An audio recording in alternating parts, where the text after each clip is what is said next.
Well, let's get this show on the road. So, let me begin by welcoming everyone here. Ooh, this is a little loud, isn't it? Ooh. Okay. Let's see. Okay. Today we're here. It's a very special moment because we're here to celebrate a special accomplishment, the inauguration of Peabody's 13th endowed faculty chair. Lucky 13. Now, how significant is this? Well, when I arrived here in 1998, Peabody had just one chair, and since then we've added 12. Now, as most of you know, my own academic specialization is talent development and giftedness. Now, talent is, quite simply, the world's most precious resource and commodity. And you don't need a research expert to tell you that. Any human resource manager will confirm the fact that no matter what area you're in, there is a shortage of talent. And we're in a global race for talent, and universities are no exception to that. The promise of an endowed chair is the primary tool that we use to recruit the most talented professors, those with national and international reputations, and it's our primary tool that we use to keep and retain faculty members who here at Peabody and Vanderbilt developed their international reputations. Now, rewarding a current faculty member with an endowed chair is truly a way to recognize exceptional accomplishment and truly to ward off the competition. So when we look at our growth from one endowed chair to 13, we can assert it says two things. Peabody is attracting some of the top scholars in the country, if not the world, to its faculty. Peabody faculty members are conducting research and making intellectual contributions that put them and the college at the top of their game. Paul Cobb has been at the top of his game for a very long time, and this chair is long overdue. Now, recruiting and keeping top-notch faculty is not something we could do without the support of philanthropy, and the Peabody Chair in Teaching and Learning is no exception. We owe the establishment of this chair to the generosity of Ed Reeves, a former Peabody parent who offered a challenge grant to the college about a year ago. The gift to meet Ed's challenge has come from two donors who prefer to remain anonymous. Although our donors could not be with us for this occasion, I would like to publicly note how grateful we are for their generosity. Now let me share a little bit about the first recipient of the Peabody Chair in Teaching and Learning. Yes, the first recipient of the Peabody Chair in Teaching and Learning. As a member of the Peabody faculty since 1992, Paul Cobb has been repeatedly honored for his work. First, Paul is an elected member of the prestigious National Academy of Education. The Academy consists of up to 150 members who are elected on the basis of outstanding scholarship or outstanding contributions to education. Second, in 2005, he received the Hans Freudenthal Medal from the International Commission on Mathematics Instruction. The medal honored the cumulative impact of his research. He is also an invited fellow of the Center for Advanced Studies in Behavioral Sciences, but he's so busy he hasn't quite gotten there yet, and we intend to keep you busy. It's just a temporary visiting thing. And in 2003, he received Vanderbilt's Joe B. Wyatt Distinguished Professor Award. Paul is particularly interested in students' mathematical learning as it occurs in the social context of the classroom. Thus, his research focuses on instructional design and organizational supports to strengthen mathematics teaching and student achievement.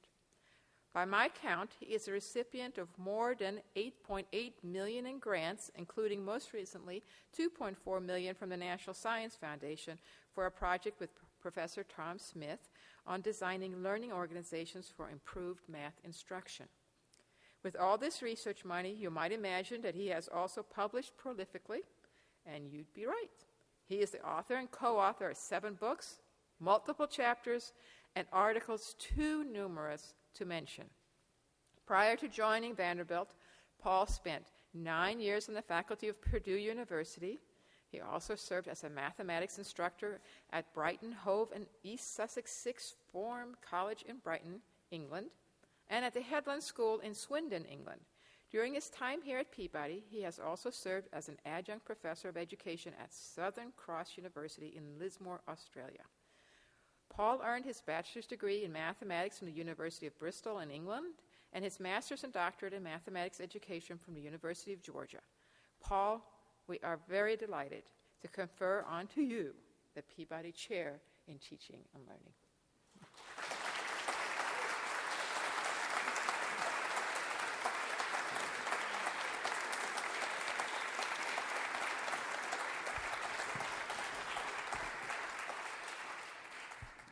Thank you. For the presentation this morning, it builds directly on the work that I'm doing with Tom Smith, as you've probably figured out from the title.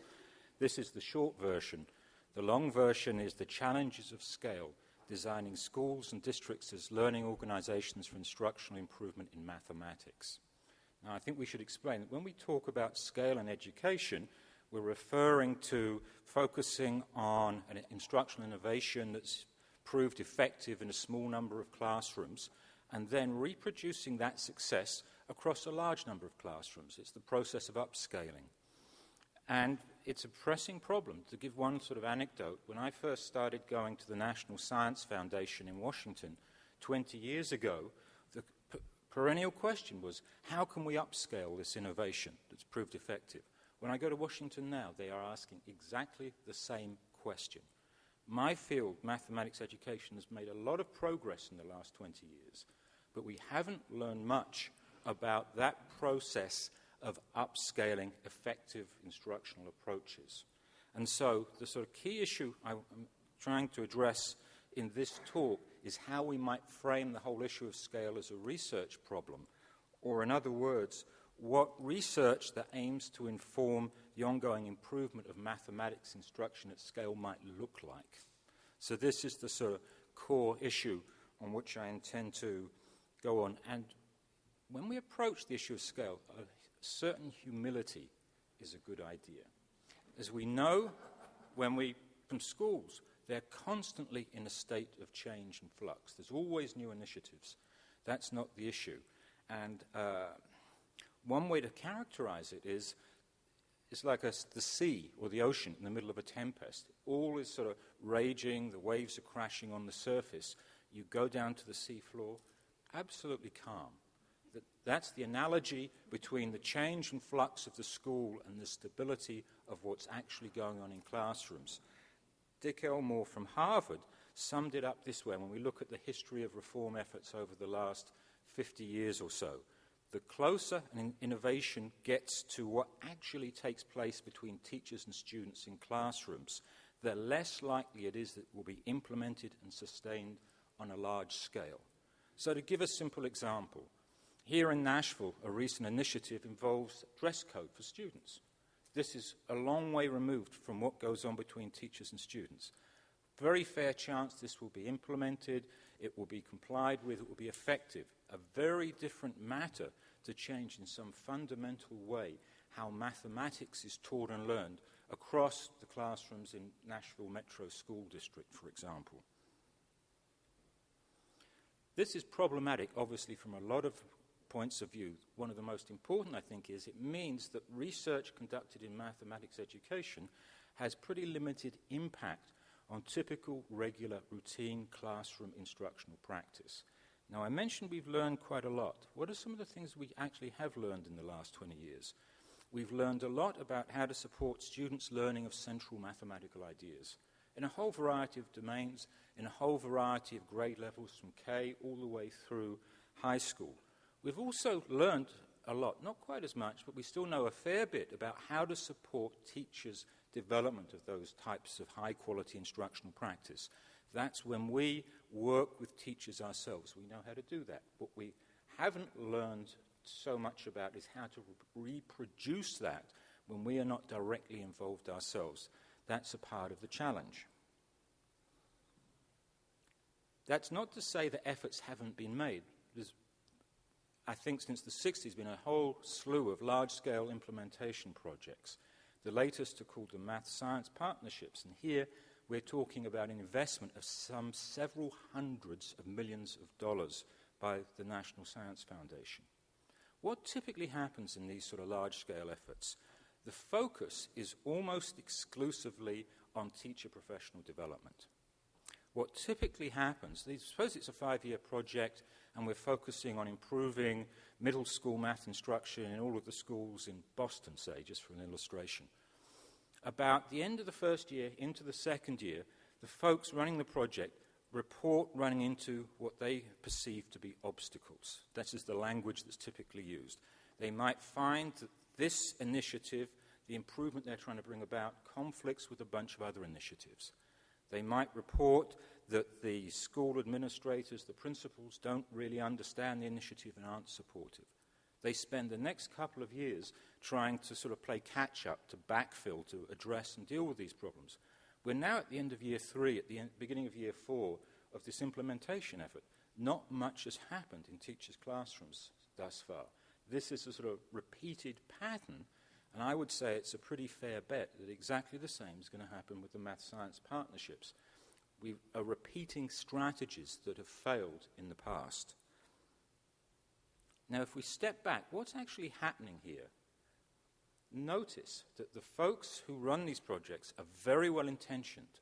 They work really hard, but they have little, if any, knowledge of the schools and districts in which they're working beforehand.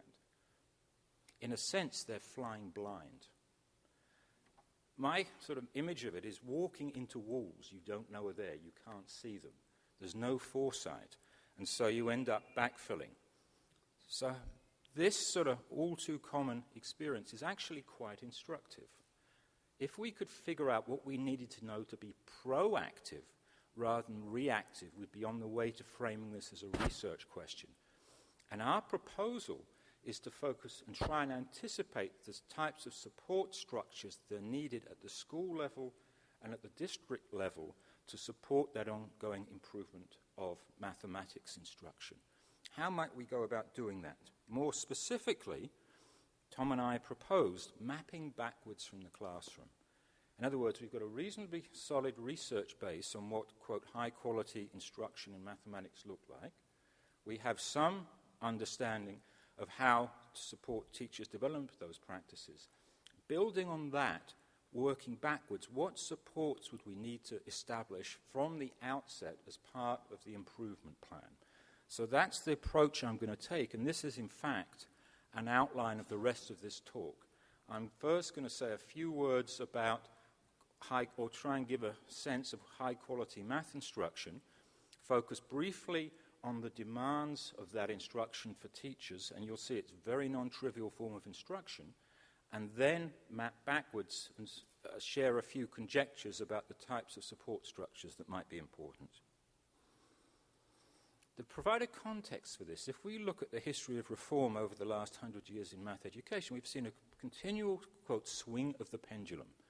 On the one hand, there's been student-centered approaches that celebrate students' inventions and discoveries. At other times, there's been a real sort of heavy emphasis on content, mathematics, and of teachers conveying this content to students. It's sort of a view that's emerging with a remarkable consensus, and I think it's very solid evidence over the last 15 or 20 years, was summed up very nicely by Deborah Ball. She's now the Dean of Education at Michigan. At this time, she was a researcher, also taught in a third-grade classroom. And she talked about the importance of keeping one eye on the mathematical horizon and the other eye on students' understandings, concerns, and interests. In other words, it's an approach that, yes, it's student-centered, but boy, is it mathematics-centered as well. In other words, we will want both the content focus and the student focus. And this is very easy to say. There it is, just a few words, very hard to do. So I want to sort of convey a sense of some of the challenges that emerge for teachers as they engage in this form of practice. I'm going to give an example, and this comes from a project I was involved in a few years ago. We were working in a first-grade classroom, and we're actually focusing on collaborating with a teacher on linear measurement. In this classroom, most lessons were organized so there was a whole class introduction of the problems the kids would be working on that day. They'd either work individually or in small groups, and then they would come back together and the teacher would lead a discussion of the kids' solutions. They started off by measuring by pacing. And I'm going to pick up the story a few weeks in. And at this point, the kids, if I get my prop out, were using a bar like this of just cubes, which they clipped together. They called it a 10 bar, and they were measuring with the 10 bar. And so there were two distinct and different ways of measuring that emerged. The first, the kids would measure just like you or I would. So they'd measure 10, 20, and get there, 30, 40, and then they'd count the rest. And they'd sort of 1, 2, and find out it's 49. Other kids counted differently.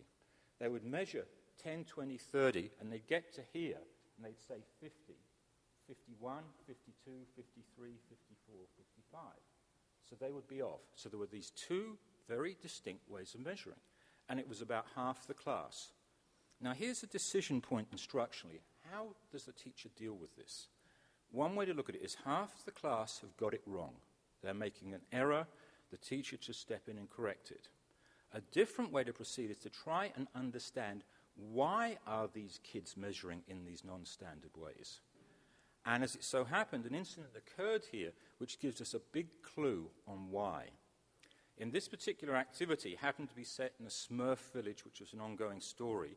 The kids were asked to cut, the Smurfs were building a house, and the kids were asked to cut planks of certain length. They were just given adding machine tape, they had their bars, and they were just marking off particular lengths. In this particular case, they had to measure a length of 23 cubes. A pair of girls had come up and demonstrated measuring as you or I would. They'd measure 10, 20, and then they actually broke off 3 and moved it over, so they'd have 23. And at this point, a boy challenges that. He says it's 33, meaning they've measured 33, not 23. Because 10, and then he shows how he would measure, 10, 20, 21, 22, 23. That's 23.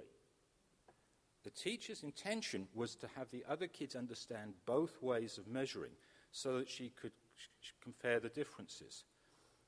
She asked him to do it again. At this point, he has an insight. 10, 20. I changed my mind. She's right. What do you mean? This would be 20. What would be 20? This right here. This is 20. In other words, this is his insight, seeing that as 20. If I move it up just 3 more, it's 23. So what was he doing before? How was he measuring before? What was the 20? It looks like that was 10, and then 20 was just that. So those are the 20s. In other words, rather than thinking about it as the accumulation of distance, rather than thinking 10, 20's all there, 30's that distance, 40's that distance, and so on.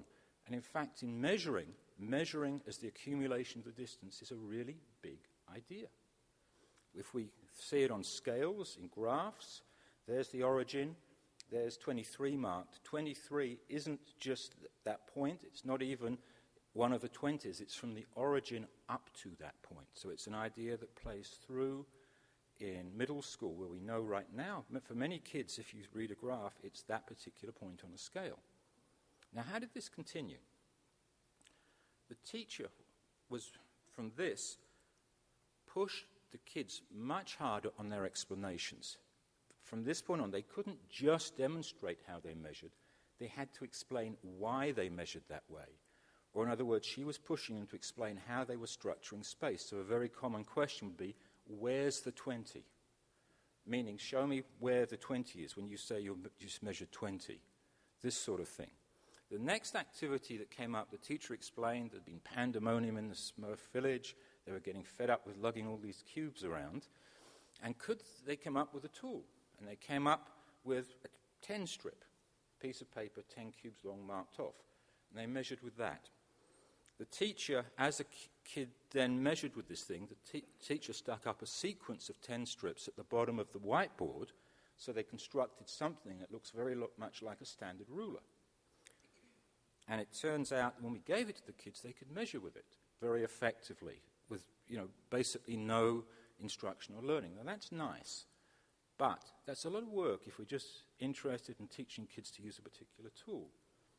What the teacher then did with it is use this as a tool to teach mental arithmetic with numbers up to 100. To this point, the kids had only been measuring things. The next activity, the teacher explained, in this Smurf scenario, there was a wizard Smurf.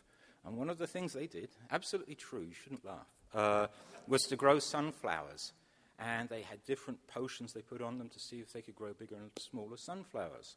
Gave the kids the height of the sunflowers in cubes and used the ruler to see if they could figure out the differences in the height. So they're figuring out missing add-ins, things like 69 to 88. Eventually, they moved to a notation.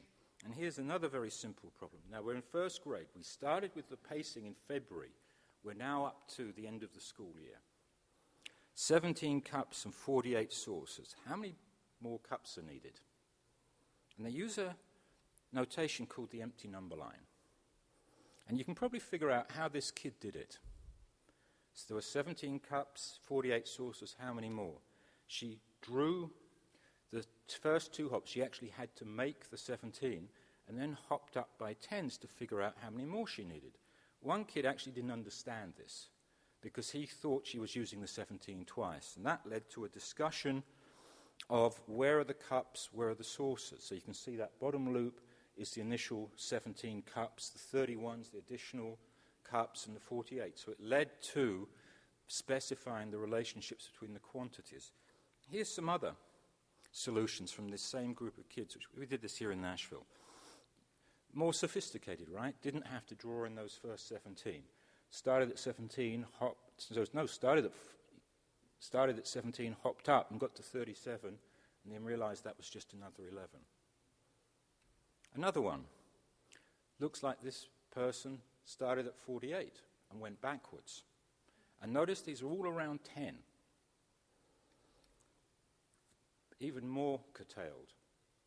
Just one big hop to 37 and then another 11. Finally, a different type. This person actually had to construct the whole 48 and then from there could figure out where 17 is and use that to count how many additional cups would be needed. As the kids were doing these, the teacher was recording the kids' solutions using number sentences.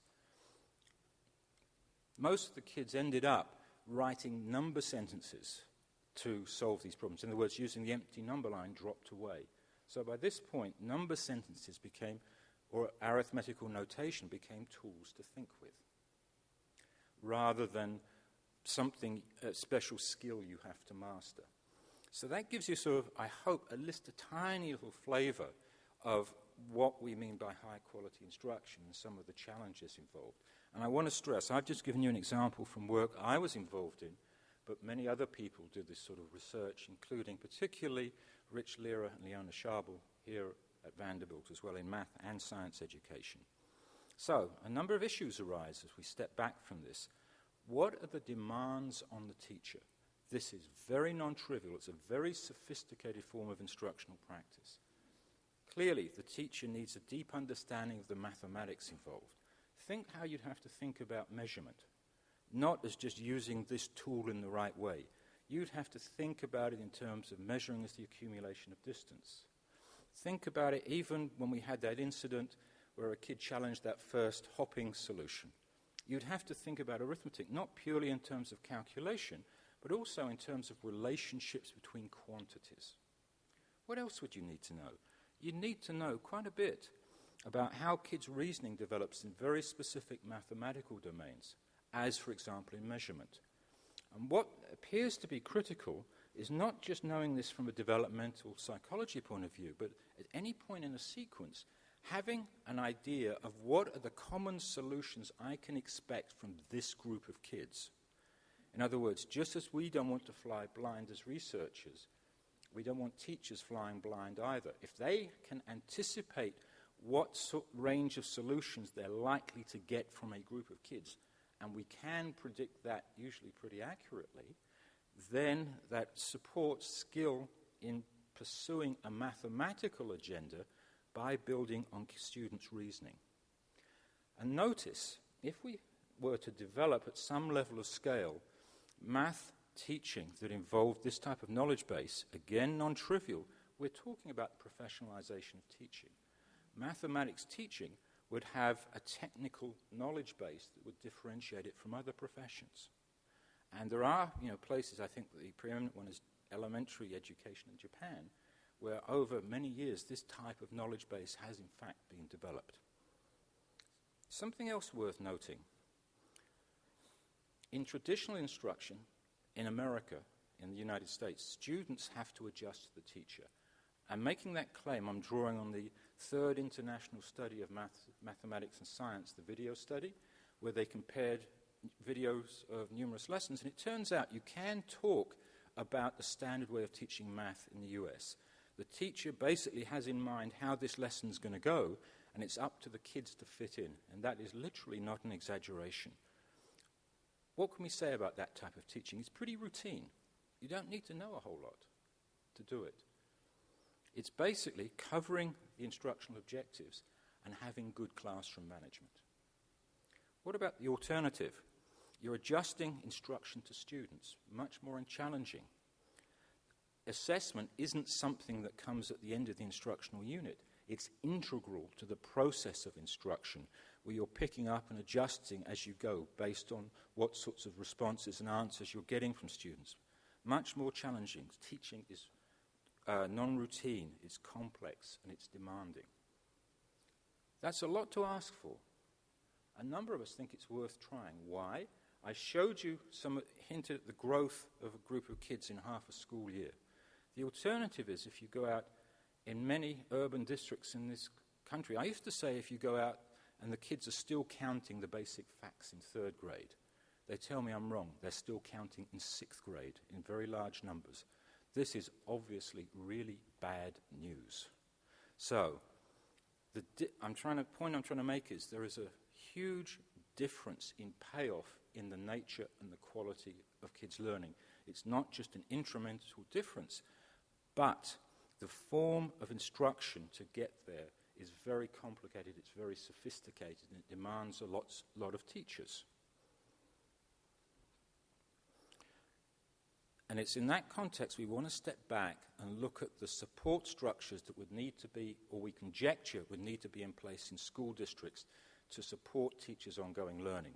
And the game we want to play is, let's assume a school district has adopted some good instructional materials, a decent curriculum. Let's also assume that there's high-quality teacher professional development. These are precisely the sorts of things that math educators typically focus on. And we're saying, fine, that's important, but it's not enough. We have to broaden our focus. And let's talk about a first support structure. Now, the standard way schools are organized, the common phrase is the egg crate model.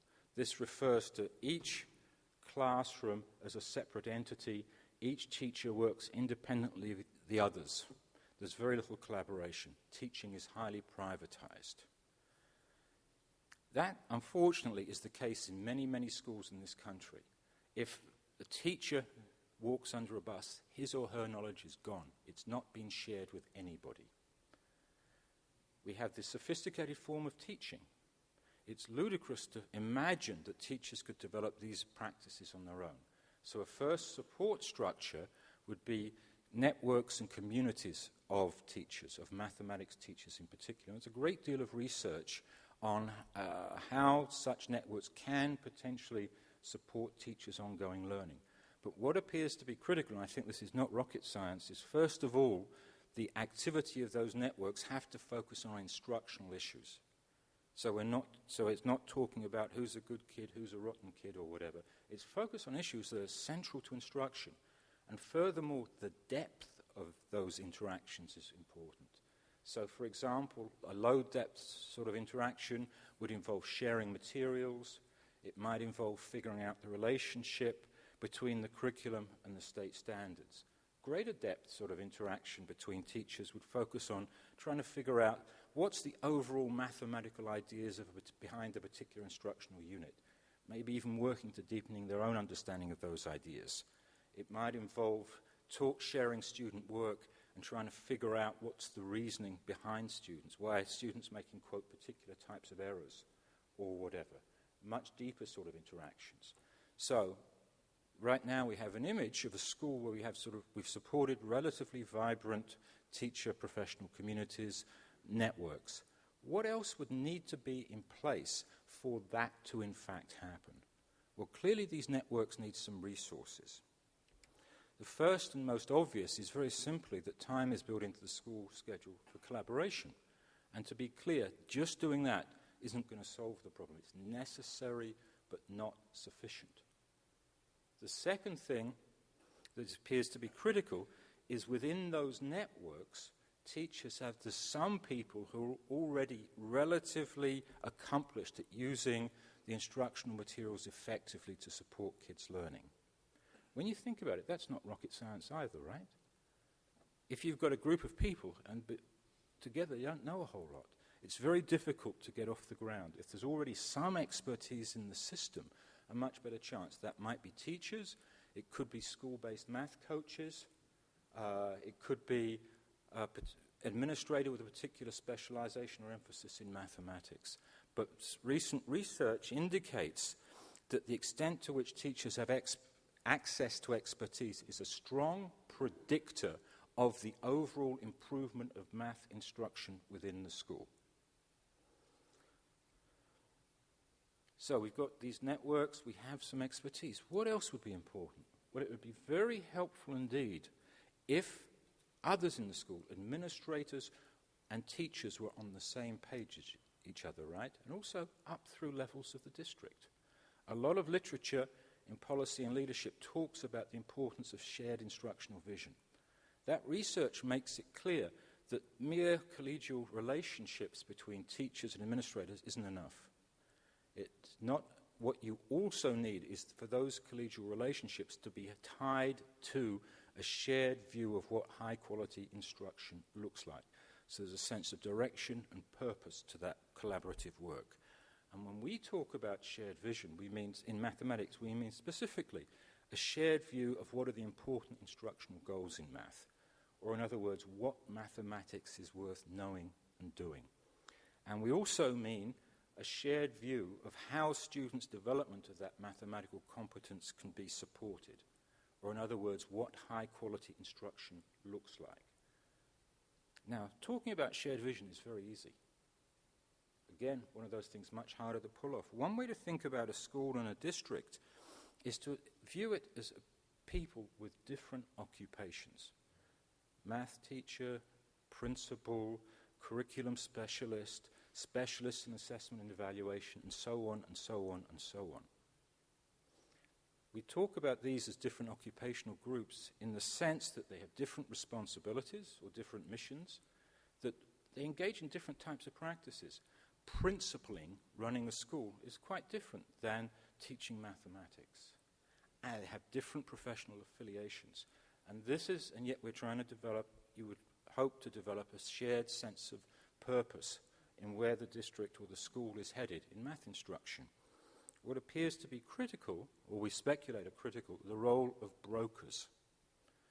Now, brokers are people, and I apologize for the jargon here, and I'll give an example, who engage in the activities of at least two of those different groups. So here's an example. A principal might attend some mathematics professional development with the teachers in his or her school. In doing so, the principal might begin to get a sense of some of the challenges that teachers face in learning to use these new instructional materials effectively. And there certainly are challenges. That would then put the principal in a position to bridge between the viewpoint of other administrators and that of teachers attempting to implement this curriculum. They could potentially serve as brokers. To give another account, the most recent project I was involved in before this effort, we worked with two groups of teachers in two urban districts. In one of these districts, very interesting, you had math leaders in the district's central office attempting to pursue a vision for math instruction.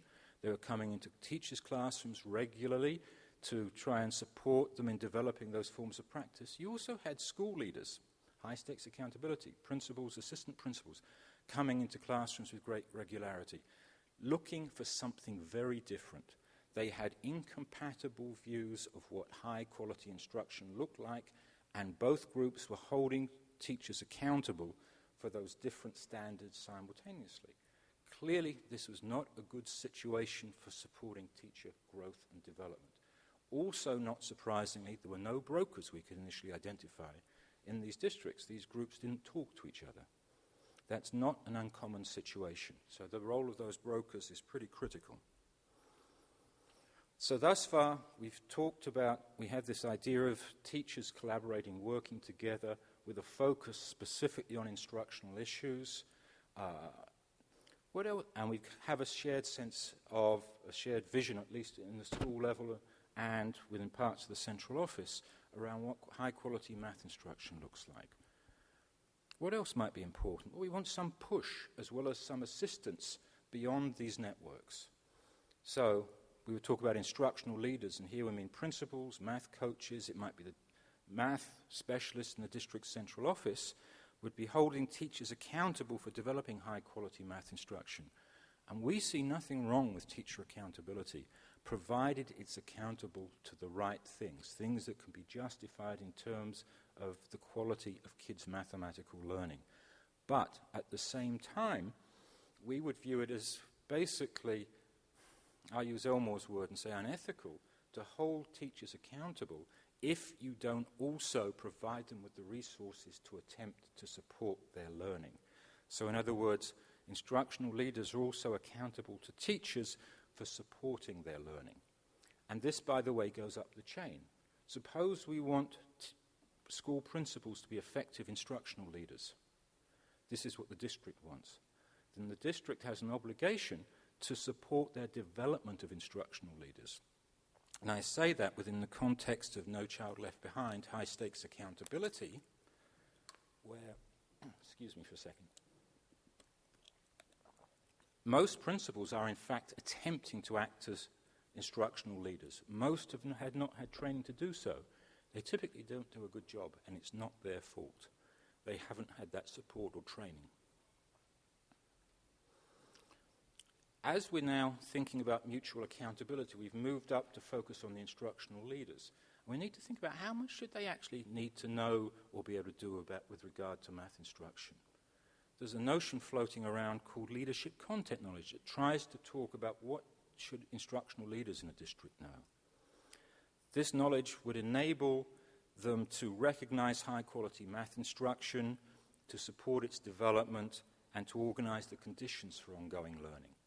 Now, typically when this form of instruction, this knowledge is talked about, it's sort of the bar is set very high. And I'm not going to read all of this, but it means that they would talk about principals having extremely detailed knowledge of kids' learning, of teachers' learning, of content in math.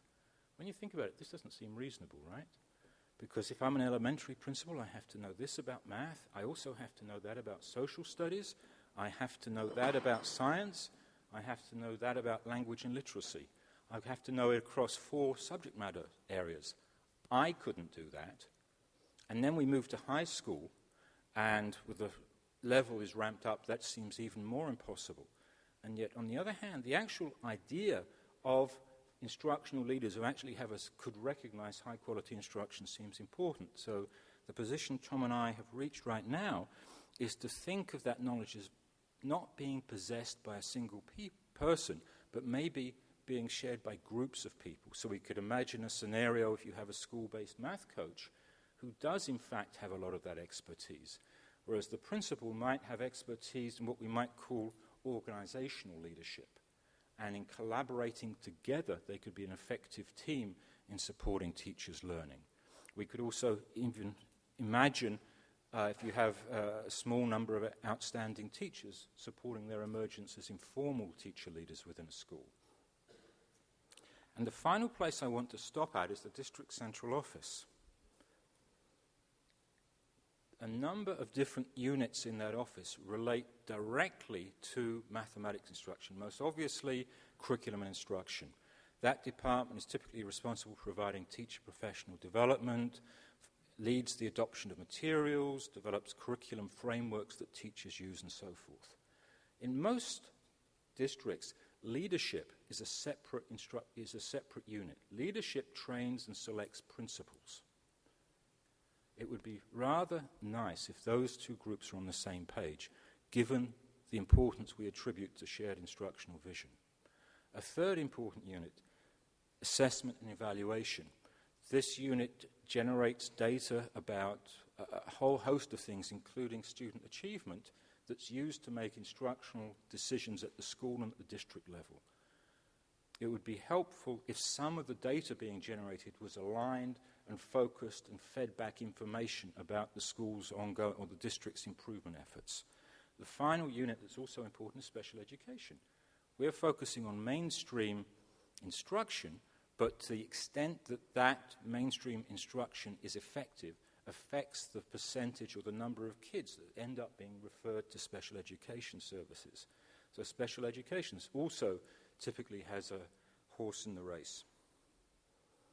Now, to this point, I've been talking about these hypotheses as if they're all my own work. In fact, there's a few other people involved who I'd like to mention. First and foremost, my colleague Tom Smith, who's a faculty member down in leadership, policy, and organizations. Erin Henrik, our project manager, who got her doctorate recently from leadership, policy, and organizations. Kara Jackson, whose focus is on equity in math classrooms and comes from a teaching learning perspective. And then 6 outstanding doctoral students who come from across those 2 departments. So some with a teaching and learning background, some with a policy and leadership background. And we're very fortunate to have such a great group of folks to work with.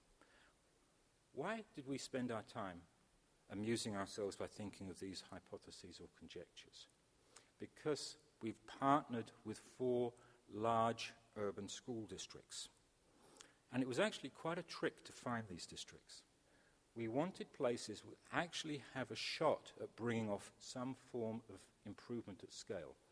It's sad to say, but it appears that most districts in this country are not equipped to respond constructively to high accountability pressures. Rather than focusing on how do we improve the quality of instruction, the focus is on how do we, I hate to say things like game the test or whatever, but the focus certainly isn't primarily on instruction. And I would say that it actually takes a considerable amount of courage at the district leadership level to take that focus. But we have been fortunate enough to develop relationships with 4 of these districts. What we initially have done, in addition to developing our hypotheses, has been developing a whole bunch of instruments, surveys and protocols, so that we can document the extent to which the sorts of support structures I described have been established. In addition, we've been developing coding schemes to assess the quality of professional development and the quality and the nature and the characteristics of the instructional program and the other tools that teachers use and so forth. We started off by interviewing people in the district central office, to build relationships, but also to understand their improvement plans. And we're focusing specifically on middle school mathematics in these large districts. And an improvement plan, what's their image for high-quality math instruction? What's their image for what goes on around it in the school and the district to make it possible? And how are they going to get there over a period of 3 or 4 years? So we've documented those improvement plans. What we will be doing, starting in January for the first time, and then 3 more times after that, each year we'll be collecting data in each of these 4 districts to document what we call the institutional setting of math teaching, the nature of the supports that have been established, the quality of teachers' instructional practices, and student achievement. And because we're going to be doing that over a 4-year period, we'll have a longitudinal data set that will allow us to test our hypotheses about the nature of those support structures. So on the one hand, one component is formal hypothesis testing, but in addition, we want to see if we can add value to the district's improvement effort. In other words, we don't want to just be parasitic and say, thanks for the data, see you. It's important to us to see if we can also make a contribution. So the idea is, after each data collection, to feed back what we're seeing about the institutional setting of teaching to the district in a timely manner, to ground that or relate it to the district's improvement plan, and to collaborate with district folks to figure out how their improvement plan could be adjusted to potentially make it more effective over the long term. So there are going to be three of these cycles. And the idea is, if suppose some changes are made in the first year, as we collect the successive waves of data downstream, we're going to be in a position to investigate the consequences of those initial changes. And long term, what we hope to do is develop what we, for want of a better term, call an institutional improvement toolkit. In other words, this would be a set of tools and guides to allow people to do these sort of scans for themselves. Initially, our audience we had in mind was those folks who do those large-scale implementation projects. That's who we had in mind. It's been very interesting over the last 6 to 8 months developing relationships with these districts, because it's now gotten to the point where they are literally thanking us for doing this. We think that's rather premature, as we haven't done anything yet, but it's almost from their point of view, it's like they're really grabbing onto this, or we don't know if it would be feasible or not. Well, first of all, we've got to deliver some value, and that's a big if, something we have to do. But if we could do that, this might potentially be something that would also be relevant to, I would say, sophisticated school and district administrators. Now, there's one last point I want to make. The sort of research I've described in this collaboration across these two departments is very unusual. I don't mean just here at Vanderbilt, I mean nationally. These are two different worlds. Folks who focus on classroom teaching and learning, folks who focus on policy and leadership, and there's not a whole lot of crosstalk between them. And I think I've felt for a number of years that's really unfortunate. I would describe it this way. Policy and leadership folks, and I hope this is right, Jim will correct me, I'm sure, a lot of it focuses on investigating, studying, analyzing, looking at the consequences of state and national policies which are intentionally designed to influence teachers' classroom practices. Math ed folks, we focus on professional development, instructional materials intentionally designed to influence teachers' classroom practices. Do you remember that school district I mentioned with those two groups of folks reaching into the teachers' classrooms? It reminds me of this situation sometimes. You've got two groups of folks not talking to each other, very few brokers, both pushing in different ways, often in very different ways on the same systems. I'd put it this way, and I'm about to alienate everybody, folks from both departments, so here goes. I would say in policy research, the part that is most relevant to me at least is a lot of it focuses on documenting the outcomes of specific policies, and more recently some really interesting work on the actual process by which policies are implemented. My reading of that research, most of it, not universal, but not so far off, no position is taken on what high-quality instruction looks like. In other words, the classroom's a black box. So we look at what goes on around the classroom, and then we look at student outcome, but we don't look at what goes on in the classroom. Notice, not talking to the folks who deal with precisely those issues. What about my mob, math education? We focus on students learning, we focus on teachers learning. By and large, we're aware this other stuff's going on, but boy, it's not in our direct scope. We act sometimes as if those classrooms are in an institutional vacuum. Why? We're not talking to these other folks who precisely study these sorts of issues. So you have this disconnect. And what we would hope is, for Tom and I, that the sort of research, the sort of project we've outlined contributes to a merging field of learning policy. And what's learning policy about? 2 quick lines to finish with.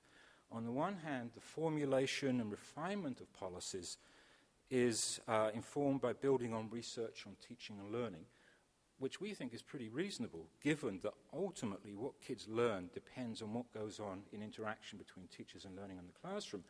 But at the same time, we would frame instructional improvement not just as something that goes on between teachers and students, but as a problem for the whole organizational learning of schools and districts.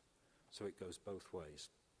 I would just say that several places are giving it a go at developing a focus on learning policy, most notably Harvard, Stanford, and the University of Pittsburgh, and maybe Vanderbilt. So thank you very much. You've been very generous.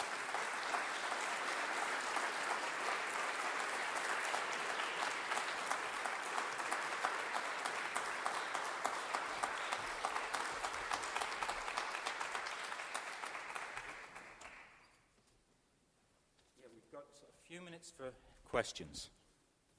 Jim. That took a while. Paul, thank you very much for your patient delivery of a complicated set of I'm admiring. Near the end of your remarks, you said that, well, some of these, the leadership and policy and other models, take the classroom, take the school as a black box. I said basically the classroom, or teaching. Yeah. Let me try an assertion. The management of a high-level management of virtually every organization assumes a black box. It's really, you've got to get way down. Generals really don't know what sergeants do. Jack Welch, from the head of GE, really couldn't have made a washing machine. The leader of the Bank of America could probably not really balance an account the way a teller has to.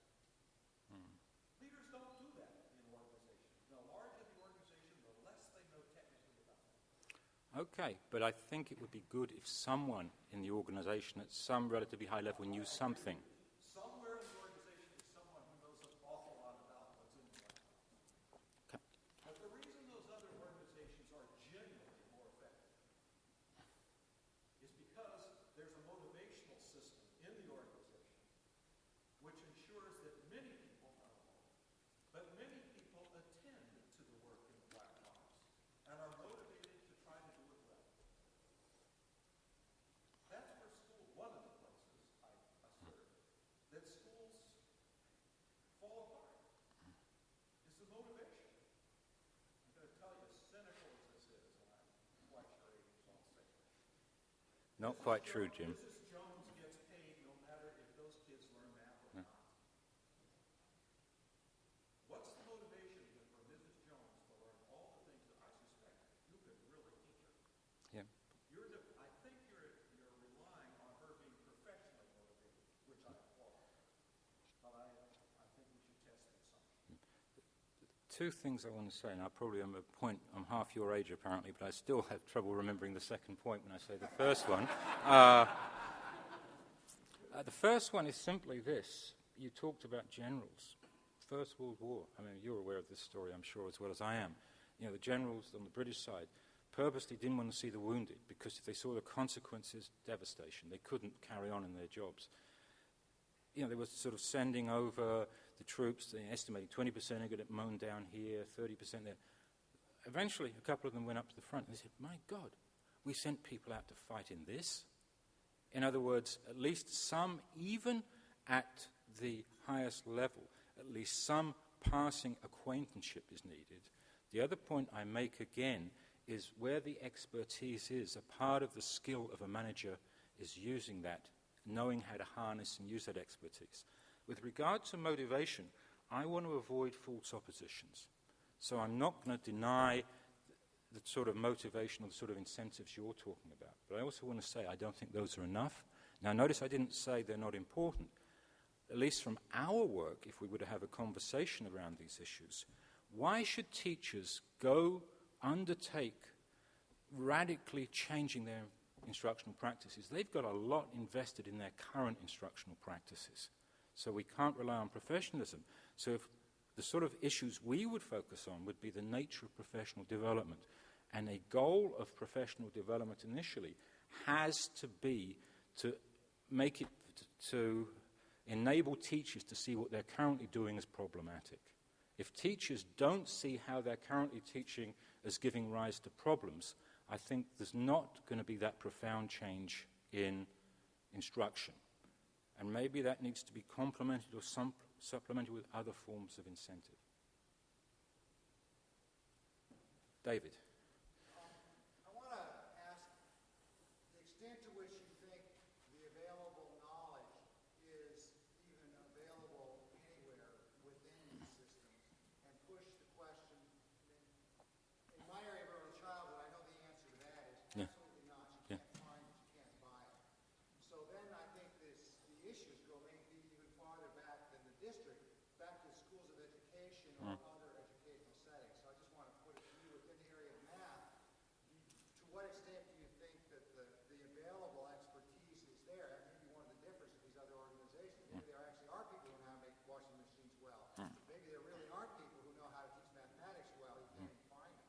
I think that's a good point. And what I didn't talk about at all was some of these districts' improvement plans. A common approach takes a lot of resources, but they're having to take it away from other things, is to develop and train, take their best teachers and give them very intensive support over a period of time to develop into school-based math coaches. So they're having to grow the expertise around the curriculum as well as develop these people's expertise in supporting other teachers' learning.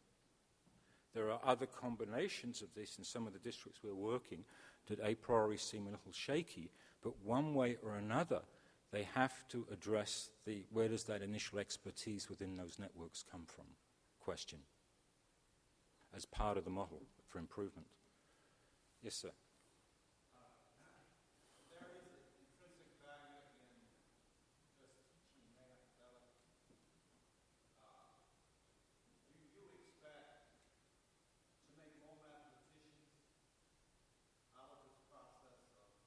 Out of this form of instruction? Well, just generally giving quality mathematics instruction. Yeah. Do you think that an end product of that would be one that would make more teachers interested in, get more kids interested in becoming teachers of mathematics? Number two, will you make more mathematicians for the society? I think that's a really good question. And can I present hard evidence to answer it? No, but you could construct a very strong rationale, I believe, to say basically yes, because there's greater compatibility between what it means to do and know and do math as mathematicians do it and the types or the forms of mathematics that actually get realized in classrooms. Central to the what we would call high-quality instruction is the issue not just of what kids are learning, but of kids' engagement or supporting kids' motivation. And we mean all kids. So yes, we want to support the development of kids who become interested in math, who decide to go on and study it. We also want that to be from a relatively diverse segment of our population. So we... I think we'd have to develop other measures. Here's our problem. With these districts, we couldn't give our own student achievement measures. It would be asking too much for the districts to do all of the state-mandated testing and then to do another bunch of measures that we would do that would sort of fit with that as well. That was the problem.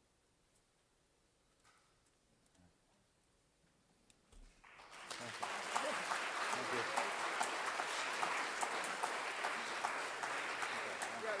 Don't sit down yet. Now, after what Jim Guthrie said, I don't know if anything I says count, because I probably don't know anything, being the leader of this organization. But I thought this was an awfully informative talk. Now, maybe that's because I don't know anything and I learned an awful lot. But I thought this talk today really exemplified extremely well why Paul Cobb is our very first chair in teaching and learning, and why this honor is well overdue. Yeah. And as a little bit of a token of appreciation, not only do you have a wonderful title to put next to your name, but here's a more concrete expression of the pleasure that we have in having you here at Peabody, and we hope for a very, very long time. Thank you so much. Thank you for today. Thank you. Yes.